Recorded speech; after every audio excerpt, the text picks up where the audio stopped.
Les damos la bienvenida a una entrevista que vamos a disfrutar, porque vamos a poder compartir, fíjense, no solo información, sino un estilo de vida que podemos disfrutar y que hemos disfrutado aquí en nuestro municipio de Almonte. ¿Por qué?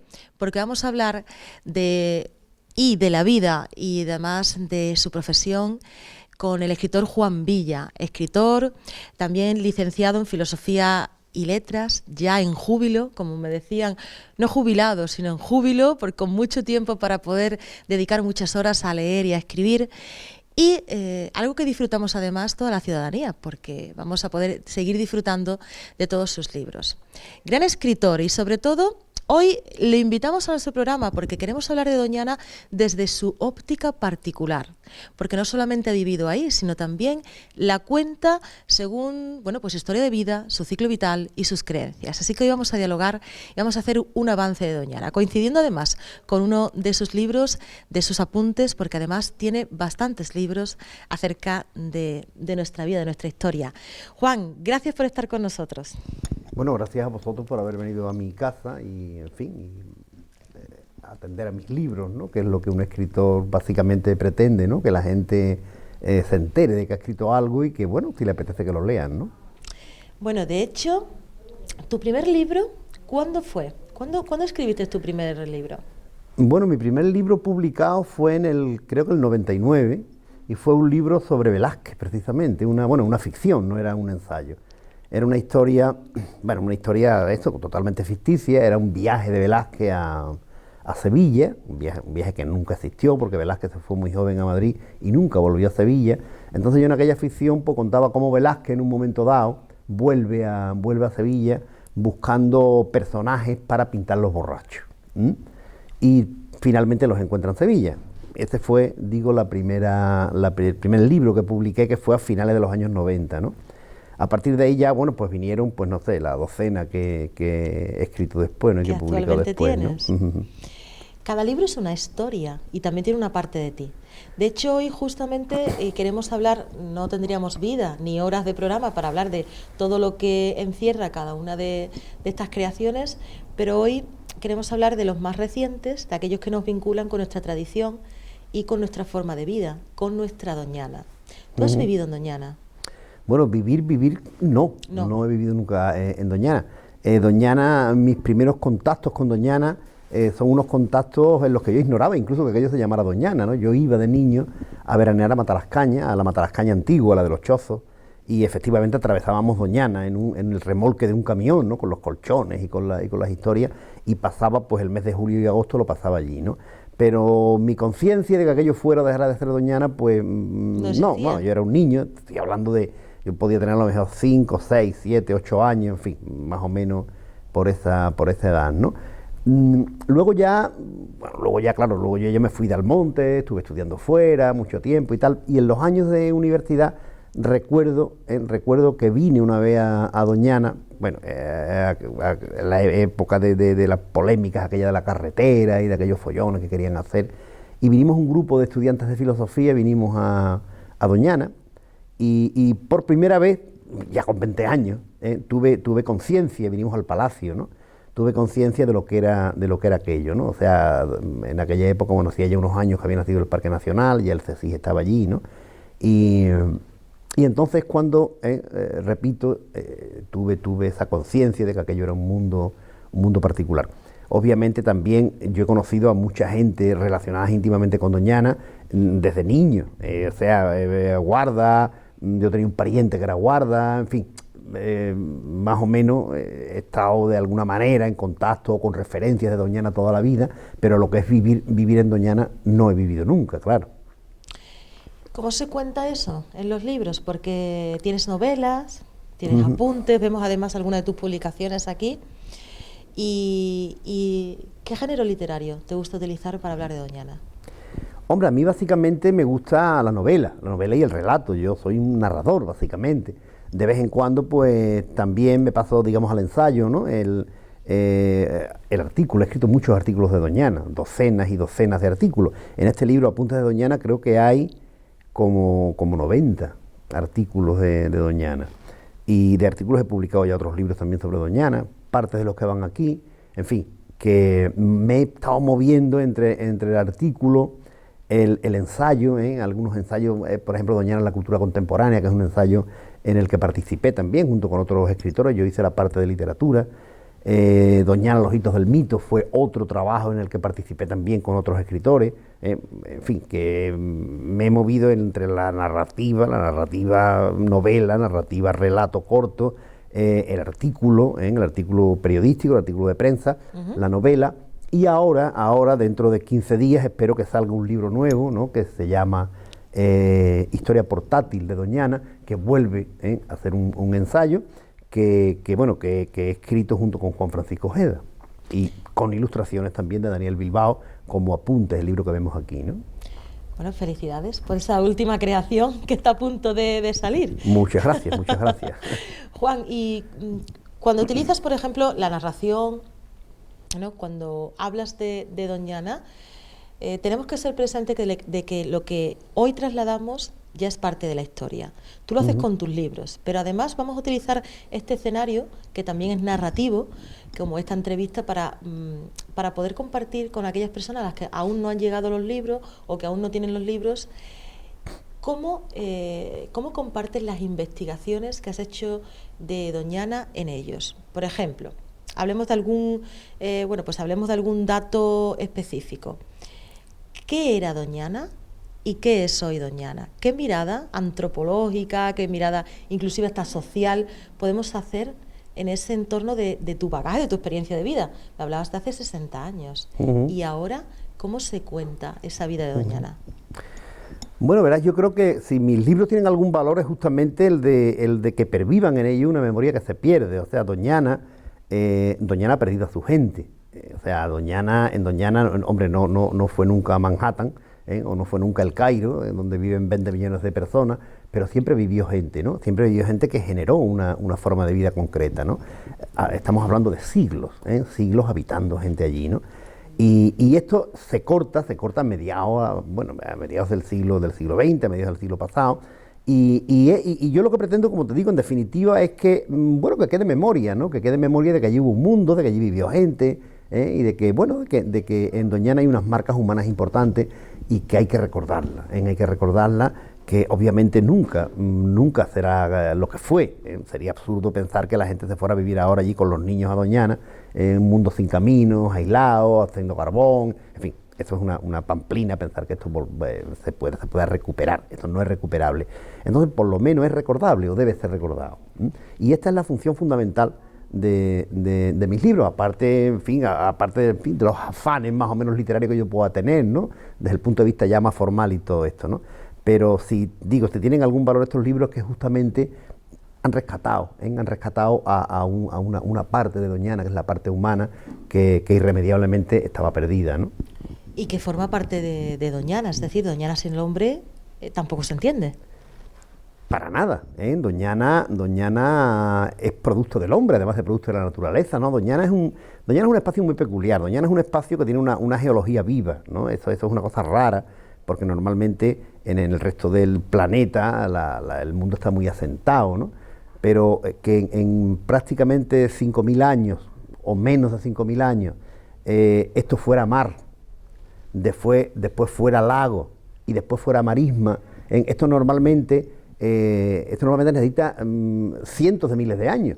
Aquí ha ocurrido en 5.000. Esto no es nada en la historia. Quiero decir que la geología y la historia humana, la historia del hombre, van en paralelo en este espacio. Esto indudablemente ha generado una peculiaridad tremenda en Doñana, ¿no? Y unas formas de asentamiento muy, muy peculiares. Pero desde que Doñana, o desde que este espacio existe, desde que este espacio emerge del mar, hay gente viviendo. Hay datos, por ejemplo, de hace 5.000 años, hace 3.000 años antes de Jesucristo, se han encontrado restos de gente que vivía en Doñana. Gente que vivía en Doñana, concretamente en la marisma de Hinojo, hay restos de gente que habitaba allí y gente que se dedicaba a la agricultura y a la ganadería. ¿Cómo lo hacían? Es complicado saberlo, porque estamos hablando de un espacio, como decía al principio, geológicamente muy inestable, ¿no? Claro. Hace 5.000 años aquello era un lago. ¿Cómo vivía la gente en aquel lago? Pero claro, tampoco se está tan seguro que fuera un lago, que fuera permanentemente un lago. Cualquier movimiento cualquier retirada de las aguas, cualquier tsunami, podía generar espacios habitables. Y a lo mejor 1000 años después, pues se lo engullía el mar de nuevo y aquello desaparecía. Entonces toda esta incertidumbre es lo que genera este mundo peculiar de Doñana. Ahora bien, ya desde que esta zona es marisma, y estamos hablando ya de hace 2000 y pico de años, 2500 años, ya el hombre se asienta.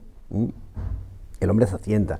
En todo el frente este dunar que va de Torreleguera a Mazagón, se han encontrado como 30 y tantas localizaciones de habitación. O sea, había gente viviendo, y había gente viviendo desde desde hace ya varios miles de años, ¿no? Y luego ya cosas muy tangibles, como por ejemplo el poblado del Cerro del Trigo romano, ya estamos hablando de después de Cristo, ya estamos hablando de nuestra era, estamos hablando ya del siglo III, IV, pero ya había también asentamientos importantes. Hay asentamientos árabes en el Palacio de la Cebrón, concretamente, junto al Palacio de la Cebrón se han encontrado restos árabes, o sea que es un espacio que en ningún momento se ha dejado de habitar y que ha ido generando una forma de vida, o unas formas de vida. Y ya en la etapa última, digamos en la etapa cristiana, en el momento en que ya esto entra a formar parte del señorío de Medina Sidonia, pues ya pues hay una vida que fluye, una vida que además se desconoce, y una vida que parece que no quieren atender. Concretamente hay poblados localizados, poblados donde se hacía cerámica, varios poblados en Doñana durante cientos de años. Luego estaban las almadrabas, había una única almadraba en Torre del Oro, estaban las ávegas, en fin, quiero decir que aquí había un fluir de vida, un fluir de gente, un fluir de formas de vida, y en el interior igual, los carboneros, los piñeros, los guardas. Y entonces todo esto ha ido generando, como digo, unas formas de vida peculiares, tampoco más importantes ni menos importantes que las que se pueden haber dado en otros espacios, pero es la forma de vida que se ha dado aquí. Y mi interés es justamente que estas formas de vida no se pierdan, ¿no? Que se sepa que además de haber mantenido el lince, en fin, o tantas plantas autóctonas, etcétera, también ha habido unas formas de vida que son, dignas de tener en cuenta, ¿no? Según tu óptica, Juan, y según todas tus investigaciones, porque, mira, yo decía en tu presentación que eres un gran lector, que te encanta, que te enamoras de los libros, y además es el primer hábito que tienes cada mañana. Sí. Levantarte junto con el libro. Sí. No, yo lo de leer es un vicio desde no sé cuándo, me imagino que desde muy niño, ¿no? Y lo sigo cultivando. Así es un muy buen hábito. Gran pensador, sin duda. Gran lector, como dicen, gran lector, gran pensador. Pero el hecho, además de ser un gran lector y de tener muchos libros publicados sobre Doñana, pues te hace también te has tenido que investigar y evidentemente, además de tu ciclo vital, de tu vida, pues abarcar, ¿no?, otros conocimientos que igual no hubieras conocido en tu ciclo social, en tu casa. Uh-huh. Y la pregunta es la siguiente, justamente por lo que hago esto, ¿no?, esta entradilla. Para ti, desde tu óptica, ¿qué tiene Doñana que no tenga otro lugar del mundo? Bueno, yo creo que todos los lugares del mundo son singulares, ¿entiendes? Todos. Inevitablemente, son únicos, en el sentido igual que tú eres única, o yo soy único, o cualquiera es único. Doñana, para mí, fundamentalmente, lo que tiene es que es mi mundo, es el único mundo que conozco, ¿entiendes? Si yo tuviera ahora que escribir algo sobre Cincinnati, probablemente escribiría muchas tonterías, ¿entiendes? Lo podía hacer, porque si tienes un poco de oficio, tú puedes escribir de lo que te echen, ¿no? Pero no habría ningún tipo de relación ni sentimental, ni de conocimiento profundo. Para mí Doñana lo que tiene fundamentalmente es que es mi tierra, ¿entiendes? Que es mi tierra, o sea, es que yo de la gente que escribo las he conocido. Hombre, verás, yo lo aficionalizo, yo las cambio, pero en definitiva los referentes son los que yo conozco, Entonces a mí me sería muy difícil escribir una historia que se desarrollara, no sé, en África, sí, pues yo he estado en África 2 o 3 veces, pero yo no sería capaz de escribir algo que sucediera en Sudán. Yo qué sé cómo es aquello, ¿no? ¿Entiendes? Entonces, para mí, lo que tiene Doñana de diferente es que es mi tierra, simplemente, vamos. Para ti es historia viva. Claro, ¿entiendes? Para mí, a mí me llega, yo lo entiendo, porque verás, esto lo asimilas con el tiempo. Tú vas conociendo a gente, vas conociendo, por ejemplo, a guardas. Yo he tenido relación con varios guardas de Doñana, o con varias personas que han vivido en Doñana, o han desarrollado su vida, o gran parte de su vida en Doñana. He hablado durante años y es lo que a ti te va dejando un pozo, que es el que te sirve luego para escribir, ¿entiendes? Yo accedo al conocimiento de Doñana, al conocimiento humano de Doñana a través de la gente que vivió allí. Claro. Y ya llega un momento que tú dices, coño, pues esto es de esta manera, ¿no? Y luego lo corrobora en el sentido de que cuando esta gente lee el libro se identifica, ¿entiendes? Se identifica. Incluso hay, en este último libro hay personajes ficticios, hay personajes que yo me he inventado, que no han existido nunca. En la Vera, ¿no? En el Voces de la Vera. Voces de la Y Vera. hay quien me dice que los ha conocido, ¿entiendes? Pues claro, lo han conocido, no lo han conocido, porque no existen, no han existido, pero les suenan, les suenan. O sea, es lo que se llama la verosimilitud. Una cosa es la verdad y otra cosa es la verosimilitud. ¿Son verdaderos estos personajes? No. ¿Son verosímiles? Sí. El novelista lo que tiene que buscar es la verosimilitud, no la verdad. Un novelista o un narrador es alguien que maneja la ficción, o sea, que inventa. Pero lo que inventa tiene que ser verosímil, posible. ¿Entiendes? O sea, es algo que parece que, bueno, que más o menos lo consigo, porque ya te digo que la gente que vive en Doñana y que lee este libro dice, joder, pues mira, coño, que has estado allí, ¿no? Sí, sí, totalmente. Es la sensación de cercanía, la sensación de parece que formas parte de la historia o que un abuelo o alguien te ha dicho, o inclusive muchas de las expresiones como si me lo han contado, te lo habrán dicho muchas veces. Claro. La gente conoce estas historias y conoce historias incluso que yo me he inventado, cree que la conocen, porque les suena, porque están hechas de la misma materia, claro. ¿Entiendes? Y porque al fin y al cabo pues vivimos, como tú bien dices, en la misma historia. ¿Piensas que en Doñana la gente que ha vivido, según todo ese estudio que estás haciendo, porque hablamos de Doñana viva, es decir, de su gente, ha sido feliz? Verás, esto es complicado, es complicado en el sentido de que esto de ser feliz es es una cosa un poquito tremenda, ¿no?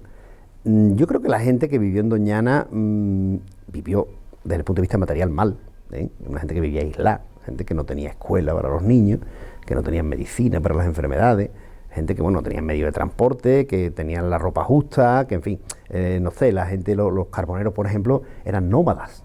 Estamos hablando de una gente que vivía en los años 30, 40 y 50 y que vivían como los hombres y mujeres anteriores a la historia, o sea, el hombre fue nómada originalmente. Bueno, pues en Doñana, eso que se hacía hace 10, 15 mil años, se estaba haciendo hace 50 o hace 80.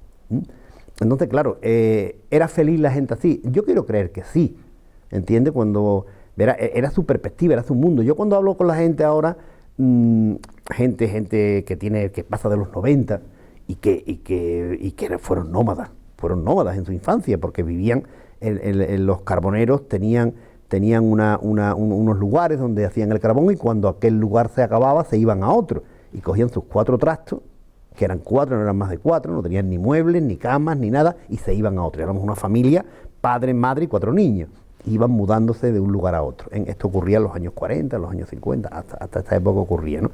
Entonces esta gente, cuando tú hablas con ellos, pues la verdad es que dice que eran muy felices. Es que justo te hago esa pregunta, claro, porque yo escucho a gente mayor que me ha dicho, fueron los años más felices de mi vida, y sin embargo no tenían nada. Claro. También es verdad que, claro, yo estoy hablando a lo mejor con una mujer con 98 años, llena de achaques, obviamente, y que ve que la muerte la tiene detrás de la esquina. Y claro, cuando piensa en su juventud, por muy mal que estuviera, tenía 20 años. ¿Entiendes? Claro. Y tener 20 años no es tener 98 años. Entonces, claro, si yo me veo ahora, pues sí, yo estoy ahora en una casa espléndida, viene el médico todos los días a verme, la enfermera, me curan, me llevan, me traen, tengo toda la comida que quiero, tengo una mujer que me acompaña, en fin, pero tengo 98 años. Yo antes, con 20 no tenía nada, pero tenía 20 años. Entonces, claro, la nostalgia es lógico que la tengan. Claro, cuando dice yo era más feliz entonces, no está reparando, no está pensando digamos, en los aspectos materiales. En los aspectos materiales no puede estar pensando porque es una vida de carencias terribles, ¿no? Pero claro, tenía 20 años, tenía novio, tenía amigas, pues claro que era más feliz, ¿entiendes? 50 aniversario de Doñana, ¿cómo lo estás viviendo? Porque siempre hablamos del pasado o del futuro, vamos a hablar del presente. Hombre, el 50 aniversario de Doñana, yo creo que es interesante que se haga, que es un momento bueno para hacer una revisión. Hay obviamente un choque importante cuando aparece el Parque Nacional. Uno de los grandes hitos de la historia de Doñana es la aparición del Parque Nacional, ¿no? Estamos hablando de un lugar dedicado casi exclusivamente a la caza y, en fin, algunas actividades más, y que en el año 69 se convierte en un parque nacional, algo que no tiene absolutamente nada que ver con lo anterior, ¿no? ¿Qué ha sido o qué ha significado esto para Doñana?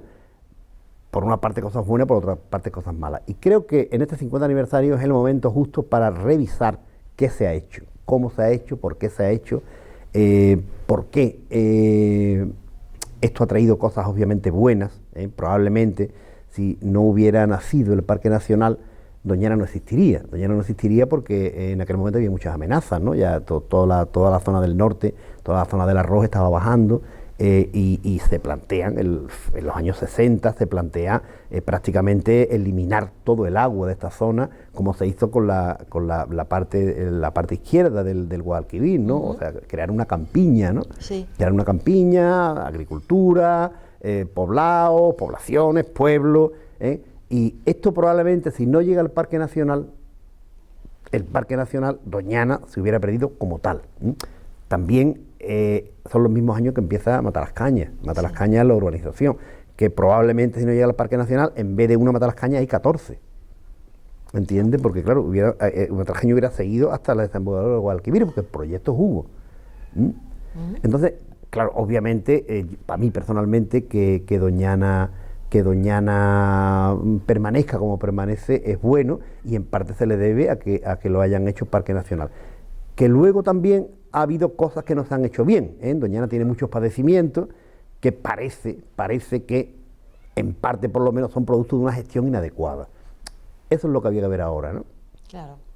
Sí, que además aprendamos de nuestra historia, porque la gente piensa que la historia está escrita solo para leerla, pero estamos condenados a repetir la historia, al menos también lo bueno y lo malo, si no aprendemos de ella. Hombre, claro, en fin, la historia madre y maestra se dice, ¿no? Y evidentemente yo creo que la lectura de los errores de los últimos 50 años tienen que servir para que no se vuelvan a repetir, ¿no? Nos has hablado de que en unos días vamos a poder disfrutar de Historia portátil de Doñana.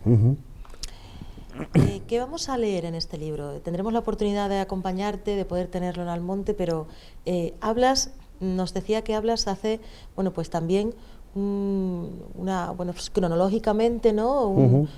Sí, un recorrido. Un recorrido.